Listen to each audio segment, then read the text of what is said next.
inferiorly. Now, this are actually better taken X-rays. You can see the fracture line here in the proximal humerus. No? So we think that the emergency doctor referred to us and not attempted the close reduction. No? So if you follow that study by Roncat, the recommendation is to do GA with muscle relaxation. So I actually prepared for ORIF with proximal humerus blocking plate. After we did GA and muscle relaxation, I checked an II, and I was actually pleasantly surprised that the head was actually reduced already with no manipulation. No? The GT actually displays a little inferiority, but it's in an acceptable position. So when I checked it still under II, I can actually, when I applied inferior traction, you can actually dislocate it inferiorly, no? But it's actually stable in the final position. So this was actually the final X-ray post-op. This was at 4 days post-op. I had to take it. I normally don't, but I actually took because I was worried it will displace. And at 4 weeks, when the patient was doing range of motion, it's still everything was still in place. The GT was in acceptable position. So for patients with the proximal humerus fracture with dislocation, it's actually quite rare. If it's a dislocation with a GT fracture, you can actually do close reduction under in the ER under sedation. But if it's a surgical neck fracture, please do not attempt close reduction in the ER. Make sure you're in the operating room under GA muscle relaxation. You must be prepared for internal fixation. Now, for my case, I was actually lucky that I didn't have to do internal fixation. Thank you very much for your time. I hope you learned something from this lecture. Today, I'm Dr. Jonathan Ronquillo, and I'll be reporting on chronic locked anterior shoulder dislocation in the elderly. Got nothing to disclose. Chronic shoulder dislocation is defined as a dislocation for more than 3 weeks, and failure to detect the condition could be from several reasons. A multiple injured patient in critical condition where life-saving measures take precedence. A common reason in our country is that they go to helots or traditional healers, and lastly, the injuries are simply missed. Problems and complications are increased along with the chronicity of dislocation, and the need for high-value history and PE with high index of suspicion are required. It is a very challenging condition for both the patient in terms of recovery and for the surgeon who has to make sure that recurrence does not happen, since it's not a straightforward procedure. One has to expect and plan for possible problems. And once recognized, one has to deal with the expected problems such as the following. And when surgery is successful, long-term results are not consistent in the literature, and sometimes personalized approach is needed according to the patient's wishes and beliefs. And when you're up to the challenge, it's game on. Presenting a 68-year-old female who had a history of an awkward ground-level fall around 3 months prior. She's had at least 4 previous consults until the condition was recognized and referred. She presented in my clinic in obvious pain and discomfort. The shoulder fullness was absent. Fortunately, there was no neurologic deficits. She was also not keen on having CT or MRI because of fear of an enclosed space. So the following x-rays were performed and requested. As you can see, the head can be seen wedged against a glenoid.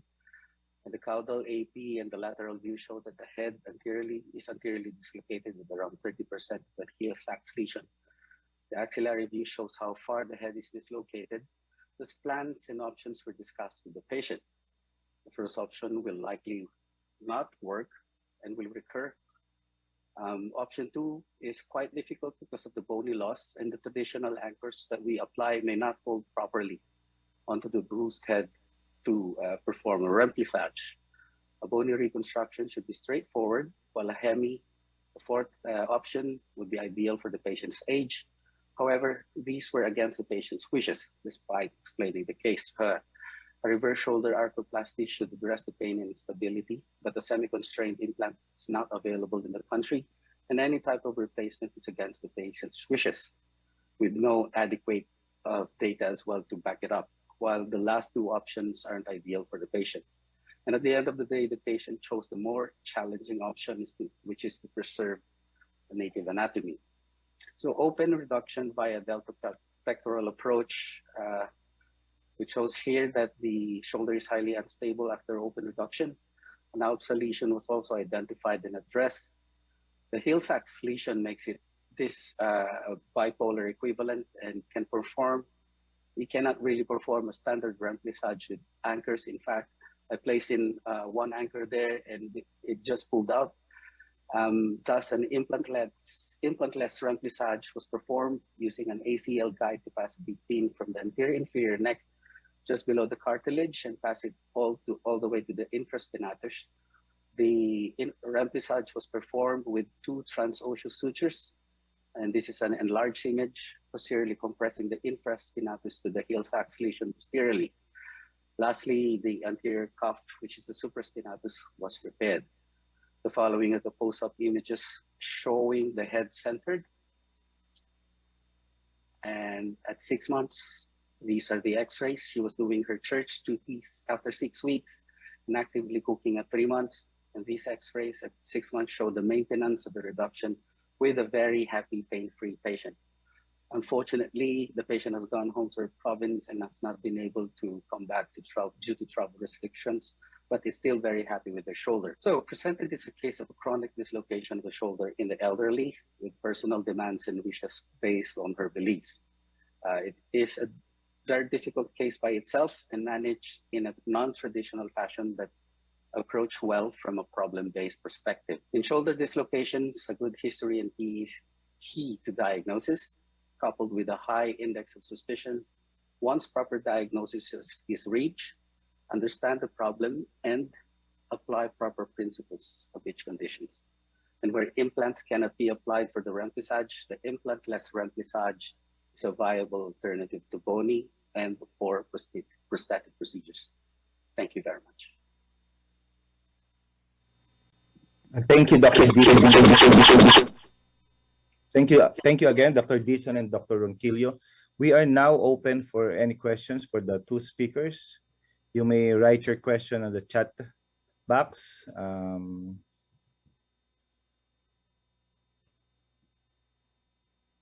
I have a question for Dr. Dizon. Unfortunately, for centers that doesn't have a residency program, the first doctor that will be taking care of the patient is the ER consultants. And unfortunately, they're really doing the close reduction at the ER, at least for my in my center. How do you address this problem?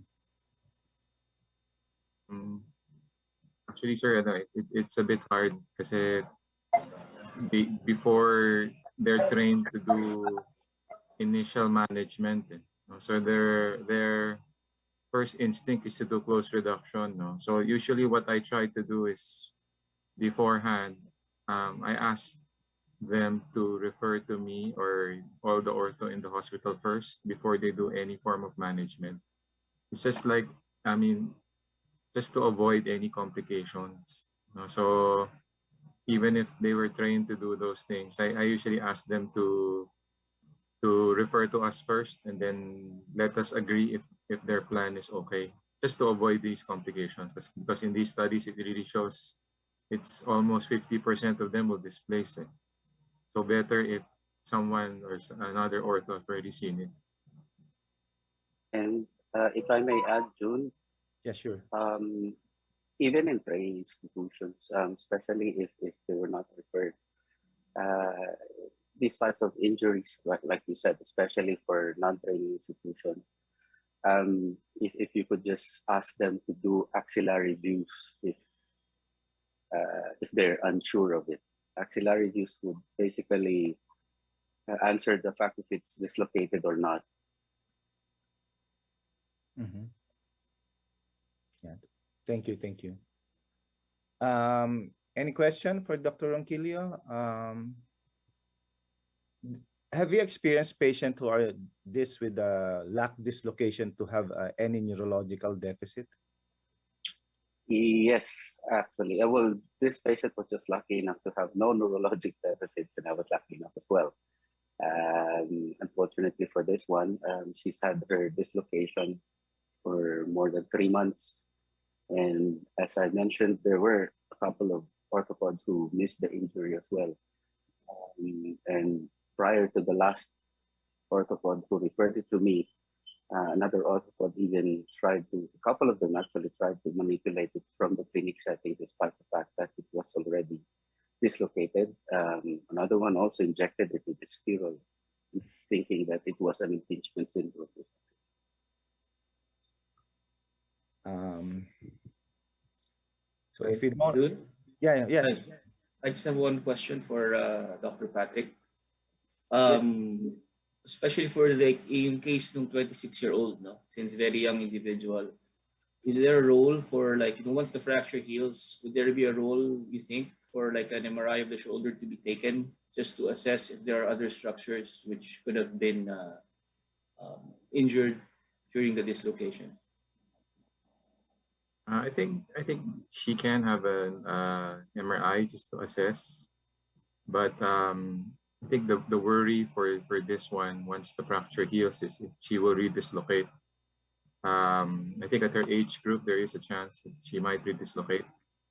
So she has, when she has been advised that there is a possibility, and then best is you do the MRI. Thank you. Any more questions? With that, we would like to thank Dr. Dizon and Dr. Ronquillo. Again, we'll proceed with the second session. Thank you, John. Thank you.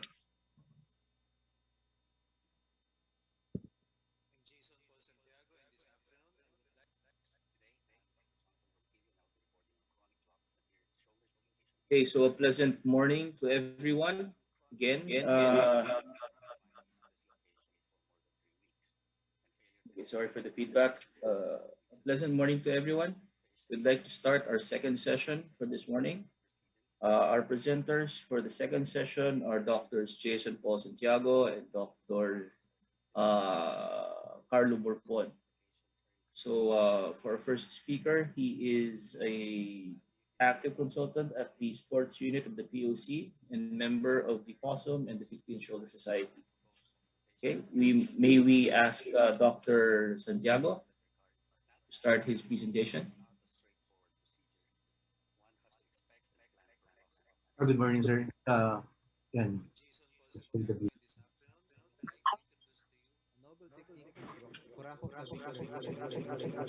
Acromioclavicular joint dislocation, known as the JPS technique.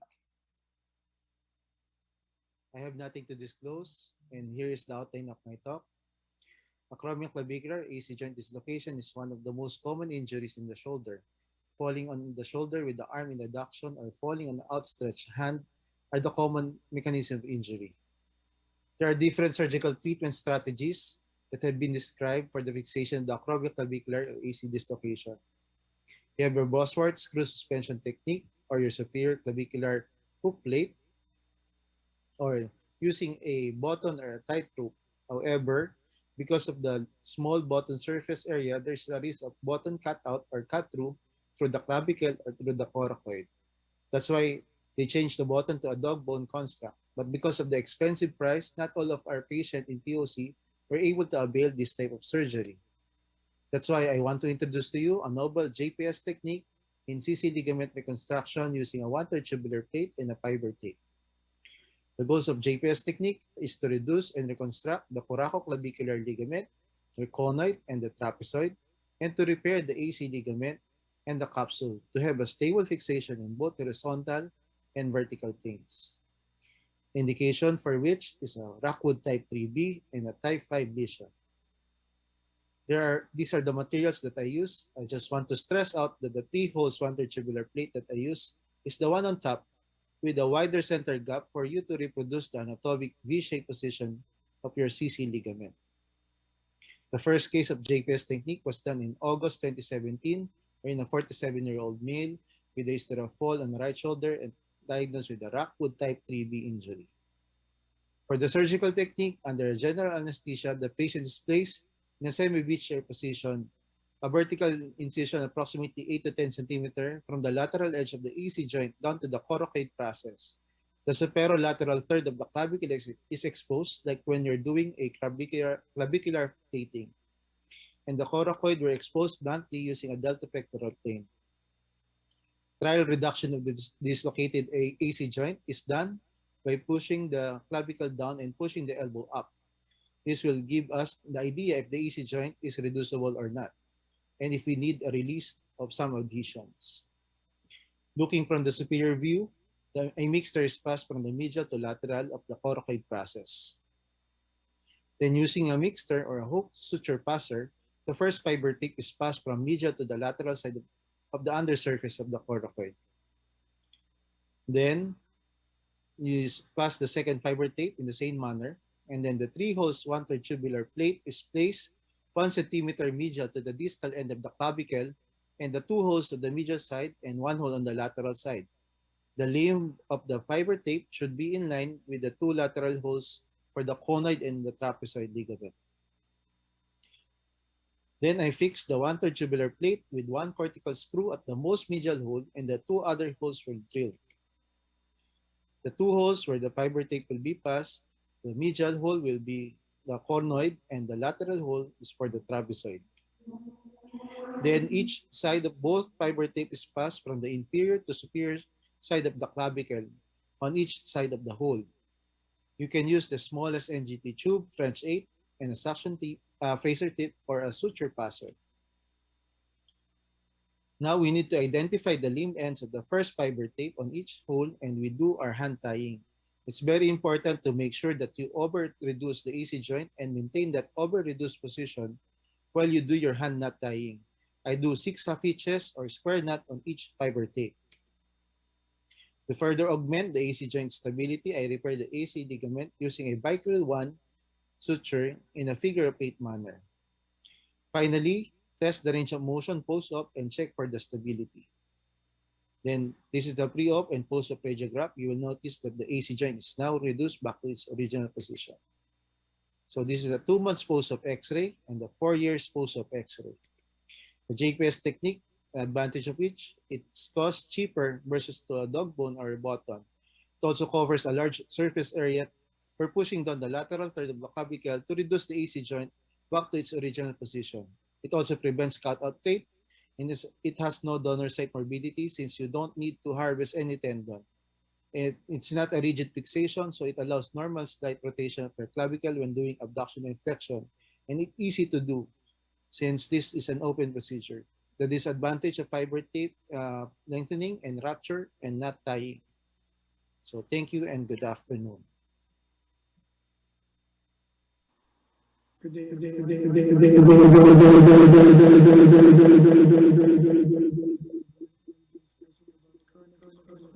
Joint injuries. These are my disclosures, and I don't have any conflict for this presentation. Historically, research has focused on the restoration of the CCD ligament complex in treatment of AC injuries. However, recent studies have shown the importance of the acromioclavicular capsule and its function in the AP translation and posterior axial rotation of the clavicle. This is a video showing an intact AC capsule, and after the AC capsule has been cut, you can see that besides the horizontal migration, there's also an AP translation of the clavicle.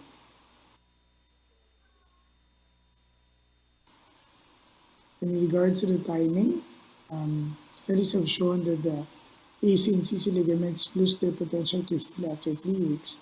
However, the chronicity is still debatable as of the present time, but studies have shown if we treat them more than 3 weeks, they have a poorer prognosis. Current studies have shown that those treated acutely, the goal is to approximate the ends in order to achieve healing. However, for those in more than 3 weeks, the biological capabilities are compromised, hence you would need a biological augmentation for this treatment. Also, the shape of the acromial end of the clavicle provides inherent structural stability, hence it's advised to avoid primary distal clavicle resection, which may further destabilize the joint, and Rotary recommends to address the capsular ligaments around it. Another technical tip in chronic AC joint injuries is minimizing the stress risers about the coracoid and the clavicle. Some pointers would be to lessen the use of screws such as the Bosworth screws, and what they recommend is using a bottom suspensory and ligament fixation. And instead of passing the graft through the coracoid and clavicle, you may sling it around both bones. These are different treatment options done for AC joint, chronic AC joint injuries, and I'll discuss to you what I do for my patients. We all know about the Weaver Dunn procedure, and studies have shown that this only provides 25% biomechanical strength compared to the native CC ligaments. We also use the short end of the biceps. This is far better than the Weaver Dunn, but it still shows a high rate of loss of reduction. You may also use the LARS or synthetic ligaments, which shows 93% good to excellent results.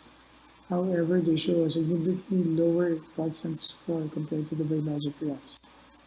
And this is what I do for my patient. I use a biological construct, and this has shown the best biomechanical strength comparative to the native ligaments. It has been shown, though, for the previous techniques, a high clavicular fracture rate of about 6.5%. So this is an example of a patient of mine, a 23-year-old male who came into the clinic 3 months post-injury. He fell while riding a bike, and these are his x-rays. And what I did for this patient was I did an arthroscopic assisted AC joint reconstruction. So I used a dog bone bottom fixation technique, and I basically pass it through the coracoid, as you can see here. The good thing about doing it arthroscopically is you can see how seated that bottom is, and using the II, you can see how it reduces well to the natural position. This is passing the hamstring graft, so I prefer to use the semitendinosus hamstring graft in my cases. These are the pictures of this patient, and as you can see here, I tie the tendon above the clavicle, and some authors have recommended using the internal brace. I think this is just an extra expense for the patient, so I just prefer to use the simple dog bone and hamstring sling fixation. These are the cases I have done over the past 6 years, for which I have a total of 8 patients with a chronic AC joint injury, 7 recreational athletes, and 1 collegiate varsity level, who all underwent a semitendinosus grafting with a bottom fixation. All had good to excellent results, and all but one returned to previous partner activity level. In conclusion, for this presentation, there is still no gold standard in the treatment of chronic AC joint injuries, but studies have shown to always use biological reconstruction, minimize fracture risk intraoperatively, and always address both the horizontal and vertical instability. So with this, thank you very much, and have a nice day. Thank you very much for those wonderful and very innovative presentations, Doctors Santiago and Bourbon. Now, does anyone have any questions for the two speakers?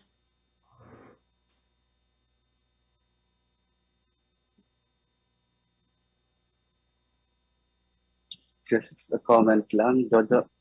Yeah, with JSONs, I've done a couple of those as well previously, and up to 5-6 years, they were actually still doing well. So for the lack of budget, you use 1/3 tubular plate for the CC ligament AC dislocation. Similar principles I've used as well for purely syndesmotic injury. I've used 2-hole 1/3 tubular plate and then put in a couple of screws, and they do well as alternatives over yung mga suspension, dog bones, or buttons. Yeah, Carlo might comment on that as well, kasi dun sa mga purely syndesmotic have applied 2-hole 1/3 tubular plate, and then parang nag-transfix ka lang with 2-hole 1/3 tubular plate with screws for pure syndesmotic injury. For that comment, okay, Dr. Santiago? Yes, sir. Good morning. Yes, Dr. Ronquillo, yes. I think it's also applicable to syndesmotic injury. Yeah. Right. With the question of Dr. Patrick Dizon regarding what semitubular plate I use the regular 1/3 tubular plate. Usually Cheapest one. we got it. We use the 4 holes or 5 holes, the shortest that we got, and then we just cut it with a Berbecker in POC, and then we just soften the edges to prevent cutting the soft tissue. So usually really improvise, no? So kumbaga available, all the materials are available and cheap, especially yung fiber tape. I just use fiber tape, the short one, the 30 inches fiber tape. No? Yun. And then 1/3 72. I have a question for Jason. Jason, pwede rin ba to sa mga chronic cases? Yes, boss. Actually, we done yesterday a 6-month-old na fracture, distal tip, actually tip of the lateral clavicle, almost less than 1 centimeter seriator. So we just do yung JPS technique using a 1/3 semi-tube. So for 6 months old, I think pwede pa. Yun yung gamit namin na na matagal, na chronic case so far. So, okay, but you use, instead of the fiber tape, gagamit kayo ng semi-T. No, for our case, sir, we still use yung yung fiber tape pa rin po. 2 fiber tapes. Pero no biologic fixation as per the lecture ni Carlo. Yes, sir. For Yeah. all, if it's chronic, usually you use, di ba? Yung, di ba? Tapos there's actually a question here from Dr. Paredes. How many maximum days post-trauma is the cutoff before you do biologic reconstruction? Diba 3, I guess address this to both Jason and Carlo? Or Carlo? Chronic yung kay Carlo. Okay. Actually, if you look at the studies now, I think we all grew up in the era wherein pag sinabing chronic, it's 6 weeks. But if you're going to look at the journals nowadays, now all the literature say that if it's more than 3 weeks, the capacity of the ligament to become a good ligament again is poor. So what they recommend nowadays is if it's less than 3 weeks, you can still go with a simple mechanical construct. But if it's more than that, you have to have at least a biologic adjunct to it. Siguro, I think it's a good study, Jason, if you can push through with that technique for chronic cases. But yun nga lang, what they say kasi is, I think yung scarring is the one that really prevents it. But as according to the shoulder surgeons, they always say na the good way to really know your outcome is if they're able to do this pre-injury level activity. So if you look at the papers regarding athletes, they recommend talaga that you put biologic reconstruction with it. Thank you, Carlo. I guess siguro last 2 questions na lang ito, no? There's a question. There are 2 questions from the audience. Number 1, this is for Jason. Is there a rehab program for JPS technique? Sir, Discuss it briefly. So for that question, usually I use a 3 weeks na immobilization, a non-sling, and then we started yung range of motion ng elbow, forearm, and grip strengthening or grip isometrics. And then later on, at 4 weeks, we start yung pain-free range of motion. And then later on, then we just progress it as long as na kaya na tolerated of the patient. There's I guess ito na yung last question from Dr. Angel Cayetano. I guess kay Jason din directed. Have you tried using Ethibond? I guess instead of fiber tape because it's cheaper now. Actually, but the problem with the fiber tape, it's yung surface area is small. Kumbaga mas thinner siya compared to flat fiber tape. Directed. Have you tried using Ethibond? I guess instead of fiber tape because it's cheaper now. Actually, but the problem with the fiber tape, it's yung surface area is small. Kumbaga mas thinner siya compared to flat fiber tape. Directed. Have you tried using Ethibond? I guess instead of fiber tape because it's cheaper now. Muulit. With the fiber tape, it's yung surface Burn, can you address it? kumbaga mas thinner siya compared to snap fiber tape na literal using everyone. Okay. Actually, yung fiber tape, sir, ang cost is Burn, can you address it? Burn. Kaya tayo natin ma-adjust. Yan. fiber tape, sir. Uy, meron pa rin.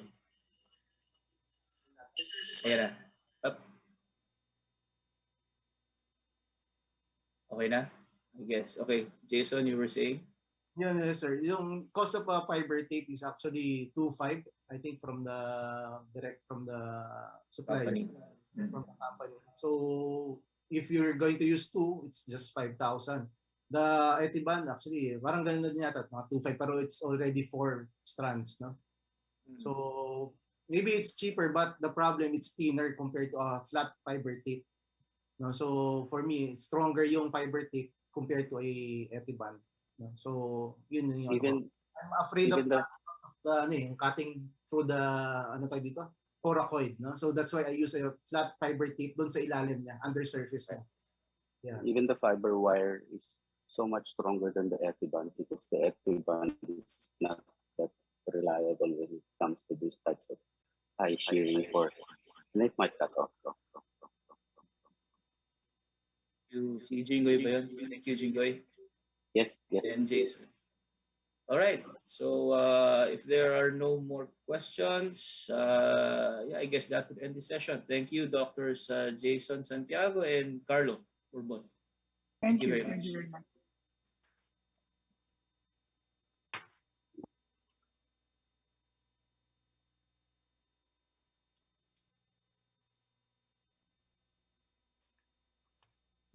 Hi, good morning. So, welcome to our third section of the Philippine Shoulder Society session. So, we have 3 distinguished speakers for this section who will talk about large to irreparable massive rotator cuff injuries and their treatment options. So, let me first introduce to you our first speaker, Dr. Jeremy James Munji, who finished his medical school in University of Santo Tomas and orthopedic training on the same institution. And he went to Alps Surgery Institute in Annecy, France for specialty in shoulder arthroscopy and reconstruction.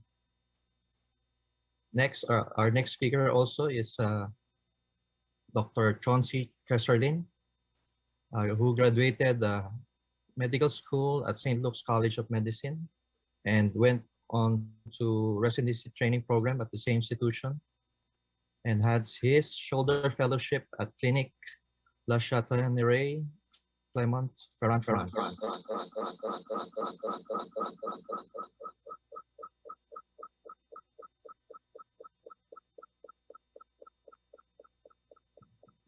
Sorry for that. So our third speaker is Dr. Jonathan Rinquillo, who is the current president of the Philippine Shoulder Society. So can we start first with Dr. Jeremy James Munji for his presentation?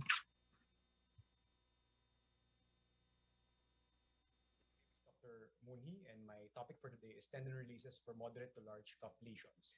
So in a short span of time, initially I would want to do a case sharing, but I figured I just give you the basics so that it will be applicable into each and every case that you encounter. Acute lesions will be more straightforward to return in terms of reduction to the footprint, no? But sadly for our setting, patients don't get treated right away. So after a while, you get tendon loss or you get so big scarring or that the tears would actually increase in size. And surgeons will utilize various techniques. We're talking of massive or bigger cuff tears that are greater than 5 centimeters in size, or could include two or three or more tendons. And if you classify these tendons we encounter by size, you'd see that more than half of the patients that you see or you will encounter are actually massive or bigger cuff tears that will require release. And the trick here or the challenge here is to return these tendons back to the footprint without undue tension so that it would heal properly and not fail in the future. If you fail to do this or you don't succeed in reducing the tears, don't worry, because as said by Burkhardt, you just need to do a partial repair, and this already decreases the strain of the shoulder or the repair by 1/6, no, and also shows some improvement in the patients. Okay? Masoka actually concurred with this and said that if you actually bring or advance the infraspinatus to the footprint of the supraspinatus, you would have some improvement in outcome, no, like a two tendon repair. 18 years ago, actually, Tauro already agreed with Law and Burkhardt that you can get about 2 centimeters of mobilization if you release the cuff from anterior and posterior direction, which we now call the slide. You can actually just release from the undersurface or the articular part of the glenoid, no, either in the front or the back while holding your traction sutures, or using your blunt elevators or your radio frequency device, you can actually just dissect in between the cuff and the glenoid, no, as shown in the inset here, no, either posterior or a little bit anterior, to release 5 to 10 millimeters of the undersurface and get some mobility of the cuff. Okay. If you're talking about the anterior slide, so you continue this process at the using a lateral viewing portal and anterolateral working portal or instrument portal, you just release the cuff to the base of the coracoid with traction sutures, of course, or at this anterior portion, you could actually release also from the CA ligament or even sometimes the coracohumeral ligament, depending on where the fibers of the cuff would scar. Please be careful that in this technique, you have to leave initially the link between the infraspinatus and the supraspinatus, like that tissue, the bridging tissue, and expose all the way to the base of the coracoid to get that release or tug. Also, you can do a posterior slide. No, if the supraspinatus is still not mobile, you can just follow the line of the spine of the scapula and use traction stitches of force, and then use your arthroscopic net scissors or just your RF to dissect that plane between the infraspinatus and the supraspinatus. And again, with traction sutures, they're supposed to budge, and you get the extra reduction back to the lateral foot. Be careful just to avoid the suprascapular nerve, no, the whole length of it, because if you go far too posterior, it actually encounters the nerve as it exits the sphenoglenoid notch. Also, you could encounter a captured shoulder, no? From this Brazilian study. They have something that you call the empty shoulder sign. So when you put your scope in, the rotator cuff, actually, it's, lo and behold, it's actually attached or adherent to the acromion. So as you can see here in an inset in the viewing portal, they use a blunt instrument to slowly peel off the rotator cuff tendon from the undersurface of the acromion. Just be careful not to fragment that cuff, because it's easy to because of the quality and the chronicity sometimes of the tear, the cuff would actually fibrillate. So these releases are just guides. There's no fault into just putting traction sutures and doing a 360-degree release. And if you fail, there are still a partial repair, as I said, but include other arsenals like your tendon biceps augment or side-to-side repairs or visualization of the footprint, even to get a successful repair of that large to moderate-sized cuff. So with that short time, thank you. Good morning. I will be talking about arthroscopically assisted latissimus dorsi transfer. So I have a case of a 50-year-old male came in due to limitation of range of motion on the right shoulder. He has a 7-year history of a motocross accident. There was initially pain resolution, but there was gradual decrease in range of motion.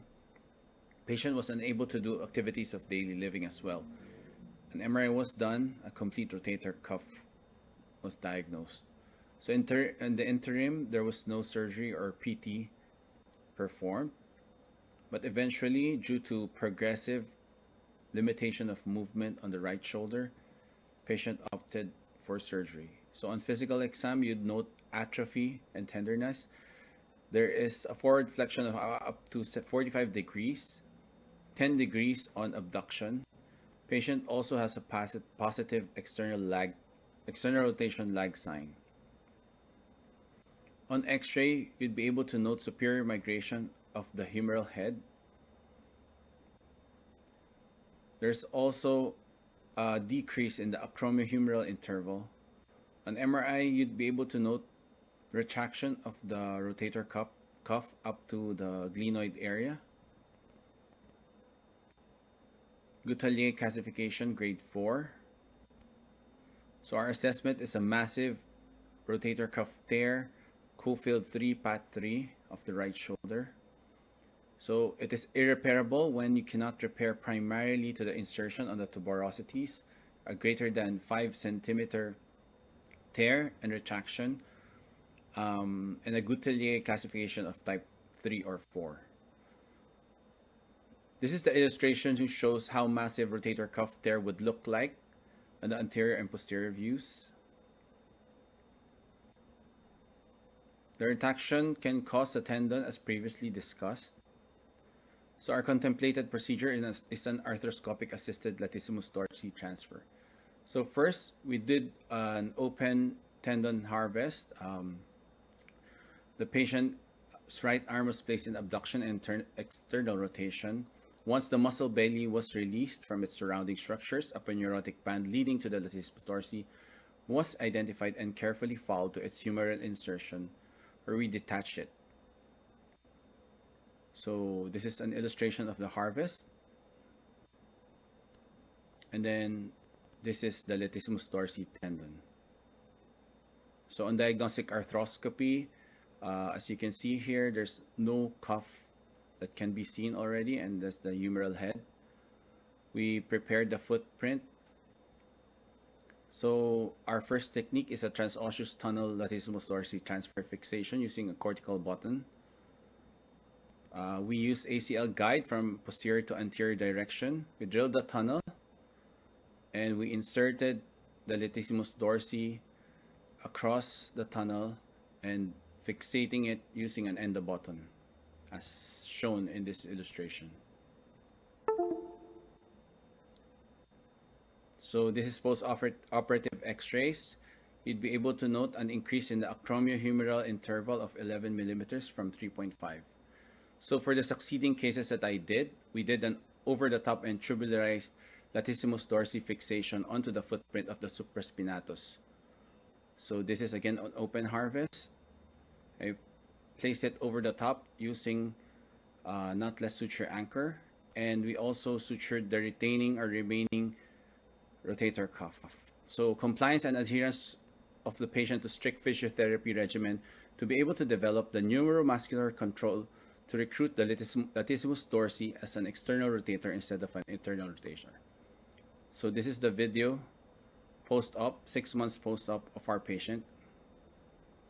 He's able to do forward flexion actively and also has an external rotation. Thank you. This is a reported local experience of massive irreparable cuff tears using patch grafts. First of all, we need to clarify that a massive tear is not synonymous with an irreparable tear. They're quite difficult to manage because of several reasons, and what is consistent is the dismally high failure rates owing to the quality of tendons fixed under tension. A few guidelines have been proposed, but currently there is no gold standard. Of course, an attempt to repair is in order, like adequate releases or medialized footprints, and treatments ranges from a simple debridement to a reverse shoulder arthroplasty. With an adequate stump, I prefer doing an interpositional patch graft. Aside from restoring the continuity of the lever arm along its axis, also acts as a tendon's glenoid, thus preventing the progression of the head migration onto a cuff tear arthropathy. The ideal candidate for a patch graft is a patient who is well motivated and has clear understanding of the procedure, demands, expectations, functional levels that need to be taken into account, including the comorbidities of the patient. And these patients typically have positive lag signs in drop pump tests, especially without non-functioning rotator cuff cables. Inside the joint, one typically sees these complex retracted tears. Then again, as mentioned earlier, massive does not typically mean irreparable. These images on top were repaired, while the ones on the bottom were patch graft. Locally, I had two options. One uses an EPPFE patch similar to your Gore-Tex, easy to use with no extra procedures to the patient and quite cheaper than thermal grafts. When I ran out of the synthetic materials, started using TFL as described by Mihata. That blue arrow there shows the thickening of the posterior fascia lata. And this is prepared on the bedside, on the side, and then folded according to the measurements taken. Patch to cuff interface repairs are shown. Side-to-side repair to the patch is also performed posteriorly to the remaining external rotators and anteriorly if needed, while the lateral side show a double row type of repair for both the TFL and the synthetic patches. These are patient representations according to the graph used. Both had their right shoulder done, roughly at a mean of around 2 years. And take note of the improved strength of the cuff muscles, especially the supra and the infra, in the neighborhood of the control test. The subscap was also closed anteriorly for both patients. In patients with less than Hamada 3 with pseudoparalysis or anterosuperior escape, of course, preferably with some subscapularis remaining, and having no stump to work with, I perform an SER to avoid future cuff tear arthropathy. Oftentimes, I do my plan for the benefit of the patients and my residents. Similar to patch patients, I harvest the TFL and pattern it accordingly with the dimensions to be filled and fix the graft medial with 2 to 3 anchors depending on the AP measurements. Side-to-side repair with what's left of the ERs and anteriorly with the subscap I perform. Double row fixation is performed laterally, and we end up with a watertight seal. Haven't had an adequate follow-up for this patient, but we'll soon report it to you. Presented the management options for irreparable cuff tears with similar techniques using a synthetic material and TFL autograft. Both restore function. We've had good to excellent long-term published outcomes for the synthetic materials, and I will be reporting to you our own local long-term experience with the TFL in the future. In irreparable cuff with less than 1 centimeter of viable stump, I perform an SCR using TFL graft, and most importantly, with the above procedures, they build rather than burn bridges. Thank you very much.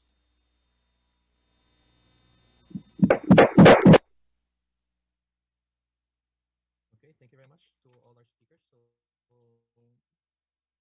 Great techniques on the reparable massive rotator cuff tears. So, are there any questions from the audience? Let me start off with Dr. Munji. Hi, Doc. Yeah, great talk. Do you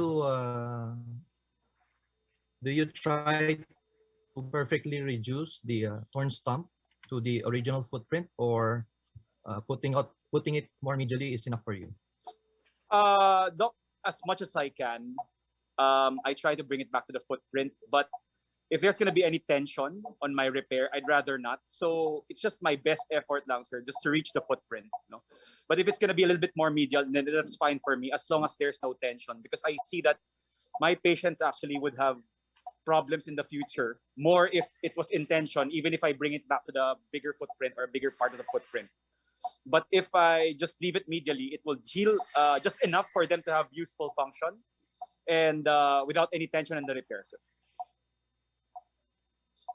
Okay. So to answer your question, I think medial is fine, sir. Medial is fine as long as there's no tension. Okay. Thank you very much.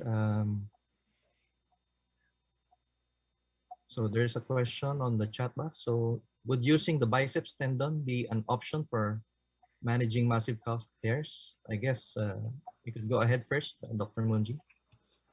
Yes, sir. Usually I do a side-to-side augment, meaning you can just run your sutures through the biceps tendon after you cut it from the glenoid insertion and just tie it to the anterior border of the supraspinatus or whatever part of the supraspinatus you can actually pull laterally. But yes, that's a very good way to augment. No? I think a lot of papers have been written on it, the biceps augment for the supraspinatus. So to answer Doc Gadi, yes, sir. You can use it. You can use the biceps tendon to augment, always. If I may add also, June. Okay. We also have a case actually it's one of those cases na accepted na rin nga sa APOA because sometimes your first question addresses the more medial footprint. Bern, echoing again.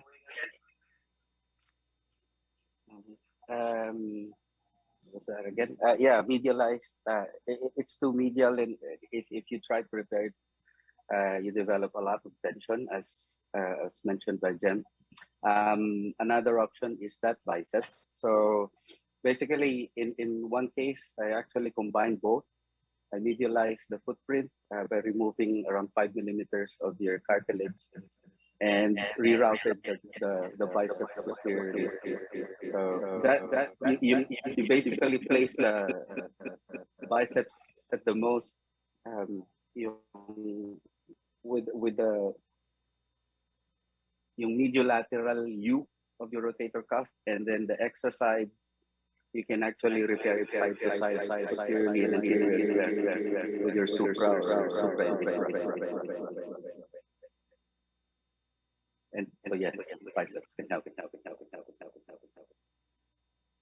Yeah, sorry for that. There's an echo.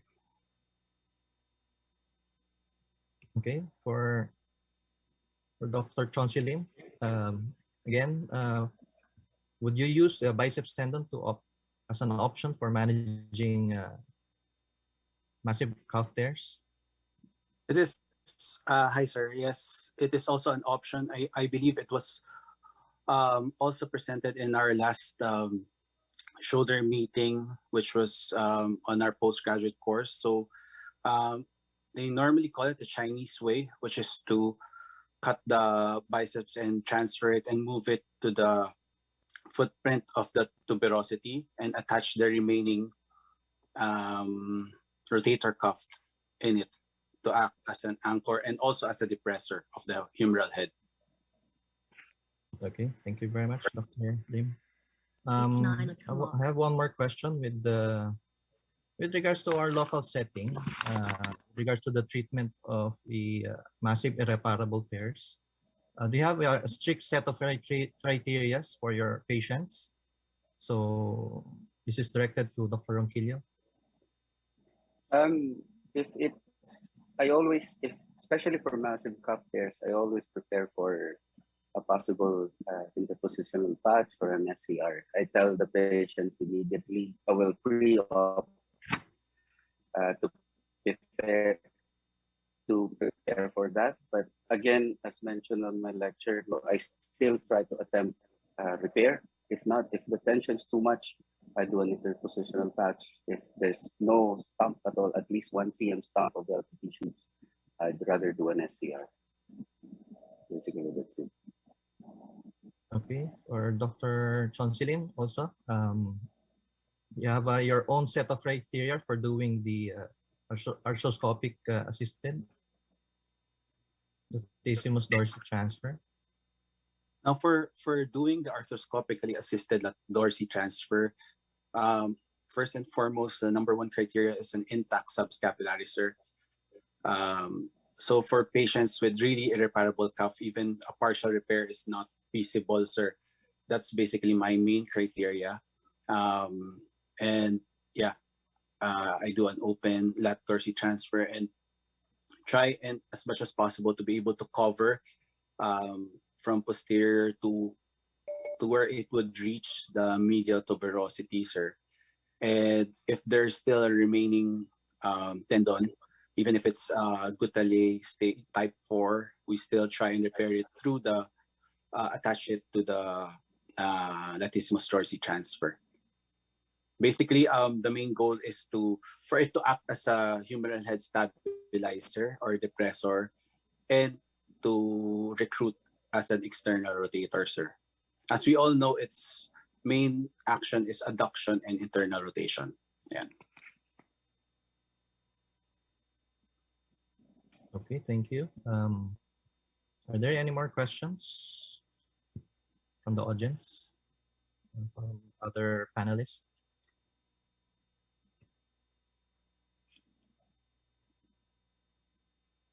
Yeah, I guess there's no more question.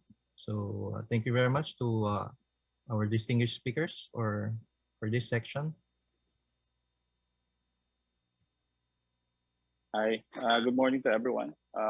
We're going to our last session of the shoulder lectures, and we'll be dealing with the treatment options in dealing with distal clavicle fractures. And we have a line of distinguished speakers: Dr. Juan Carlos Paredes from St. Luke's and the Asian Hospital, Dr. Christine Italia, who's an active consultant of St. Luke's Medical Center in Quezon City and Global, and Janice Vizcaino, who's practicing in Chonghua Hospital and Cebu Doctors. And to start with, maybe ask Dr. Paredes to share his knowledge on the MINAR, one of the treatment options of distal clavicle fracture.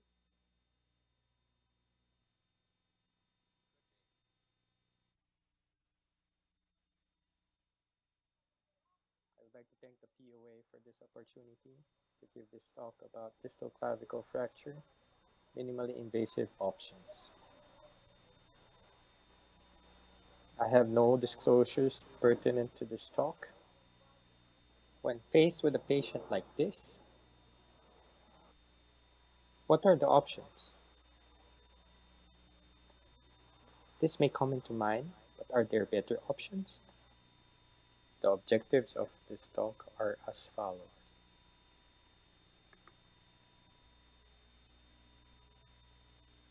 Distal clavicle fractures are less common than midshaft fractures in adults, and there is no consensus on the best classification system or ideal treatment approach, considering the high non-union rates that have been reported. Although there are numerous treatment options for distal clavicle fractures, a gold standard treatment has not yet been established.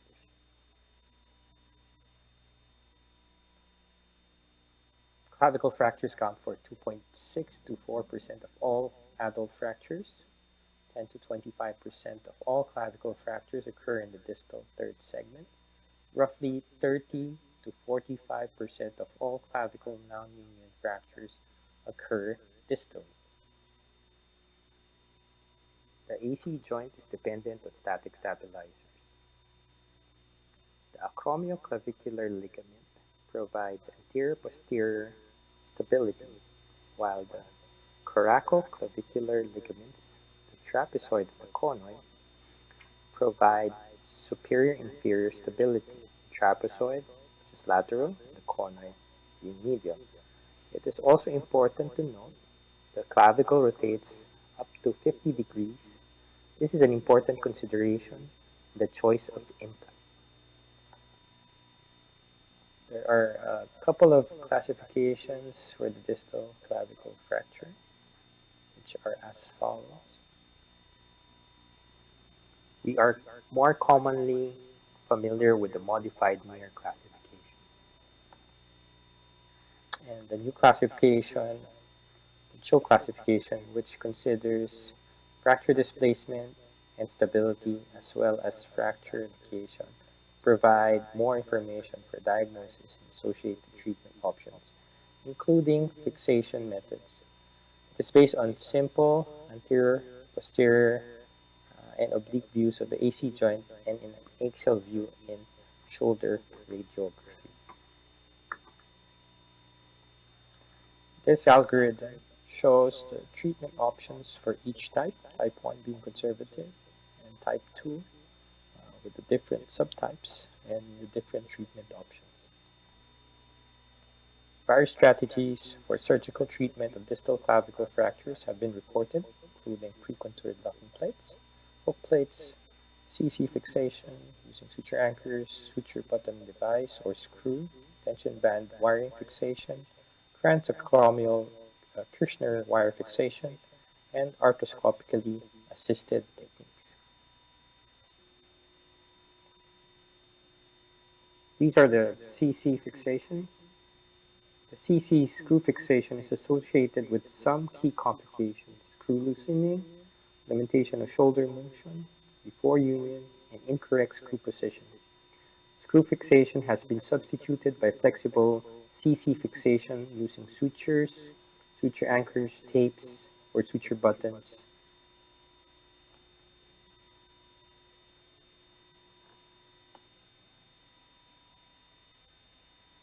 As mentioned earlier, you can use suture, suture anchors, suture button devices. The primary advantage of this type of fixation is it accommodates rotation of the clavicle. Therefore, implant removal is not required. In this study by Yang et al., it showed treatment with single coracoclavicular suture fixation had no major complications, good to excellent clinical results, and bone union in 28 patients.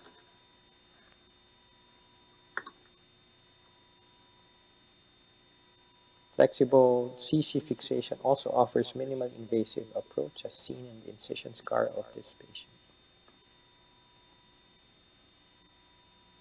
So, this case of a 44-year-old female, modified near type 2A and CHO 2C.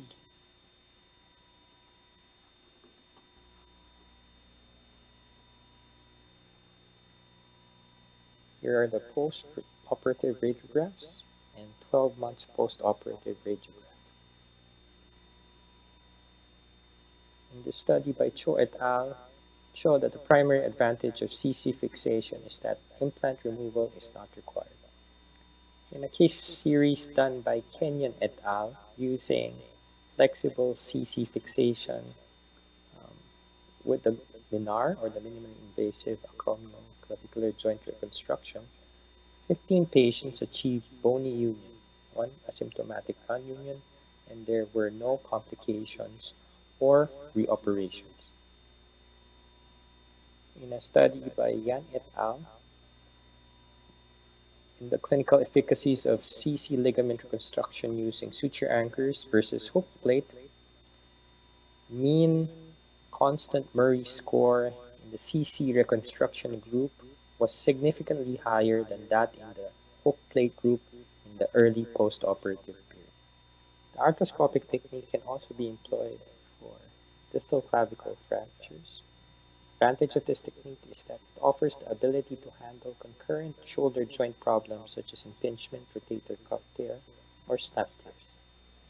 In a study by Krause et al. On the arthroscopic technique, it showed a 90% union rate and good constant Murray scores. Thank you for your kind attention. Good day. Thanks for having me. I am Christine Italia and I am here to present another technique for fixation of distal clavicle fractures. Here we have a case of a 50-year-old male, right-hand dominant, who fell directly on his right shoulder after falling from his motorcycle. We can see from his x-rays that he has sustained a comminuted distal clavicular fracture on the right. There is no extension into the AC joint and there's no gross AC joint separation. We can also see an avulsed fragment which we can assume to be the attachment of the intact coracoclavicular ligaments. So based from the near classification for distal clavicle fractures, we can classify this as a type 5. And using this classification, that is a modification of the near classification, it can be classified as a type 2D, which is a comminuted fracture with intact coracoclavicular ligaments attached to the avulsed inferior fragment. This classification also guides us for treatment of distal clavicle fractures, and this is the algorithm. And from this, our options are plating using the pre-contoured anatomic distal locking plates or using the hook plate. So for this case, I have opted to use the anatomic distal clavicular locking plate, given that we still have a good sizable fragment laterally, enough to put in the locking screws on that area. I have augmented this though with a coracoclavicular fixation using the dog bone technique, given that there is extension of the fracture line distally, so I wasn't really too confident with just the plate. So even if the coracoclavicular ligaments are intact, the dog bone construct serves to augment the plate fixation. Sometimes you can do away with just the dog bone construct, especially if there is no comminution, but this is not applicable for our case. I also prefer to use this instead of the hook plate as much as possible because it avoids the possible complications associated with the use of hook plate, such as impingement and acromial osteolysis, as well as avoiding the need for a second surgery for the removal of implants. We also have to check the integrity of the AC joint, so it would be good to get a scan of the contralateral side as well. Although in this x-ray, the right side is a bit obscured by some patient details. So these are the follow-up x-rays of the patient showing good healing and implants still holding up. This is the latest x-ray of the patient showing healed fracture and patient having good range of motion, and he is already back to playing golf.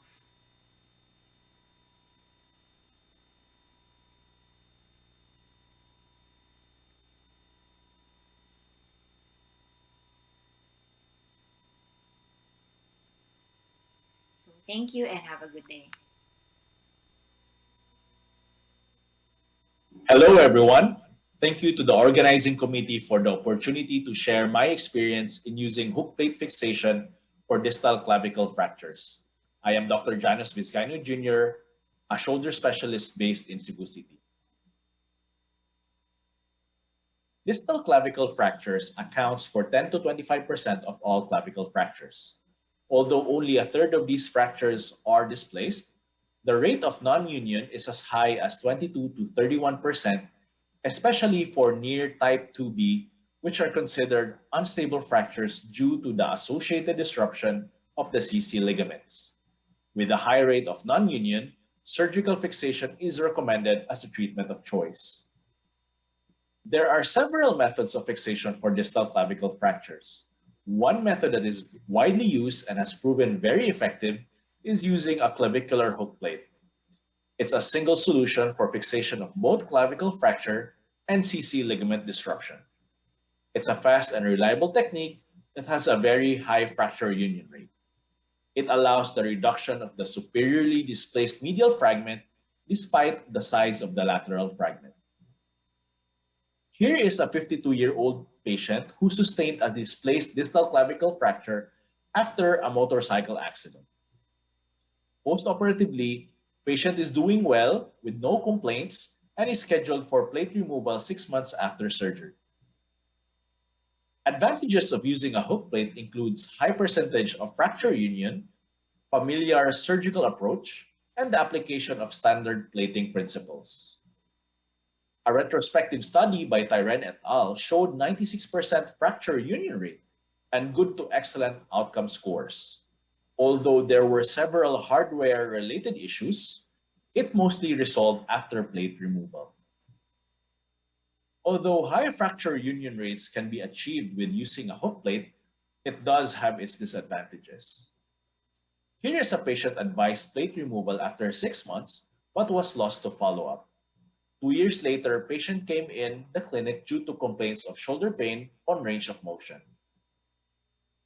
After plate removal, note the osteolysis in the distal clavicle and changes on the bony architecture of both the AC joint and undersurface of the acromion.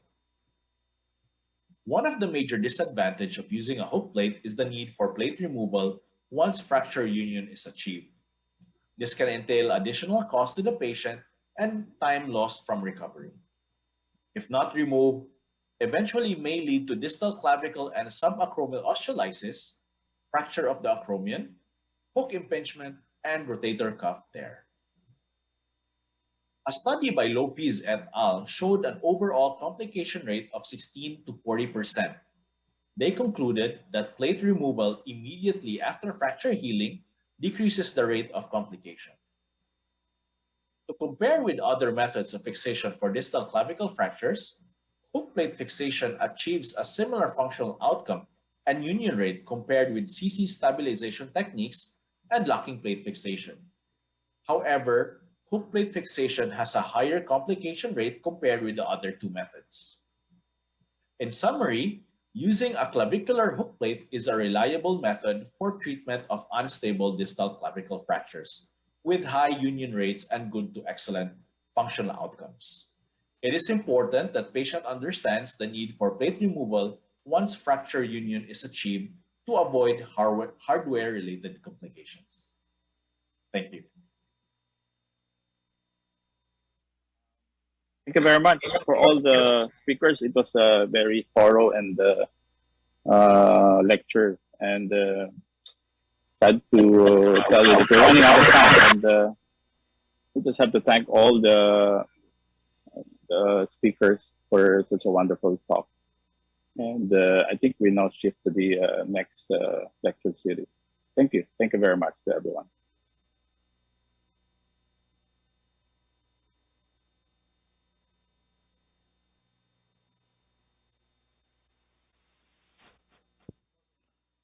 Thank you to the Philippine Shoulder Society as well as our speakers and moderators. Again, please do not forget to fill out the evaluation form. You can find the link posted in the chat box. The elections are still ongoing until 6 p.m. today, so please do not forget to cast your vote via the POA app. Next up, we have the Philippine Orthopedic Trauma Society.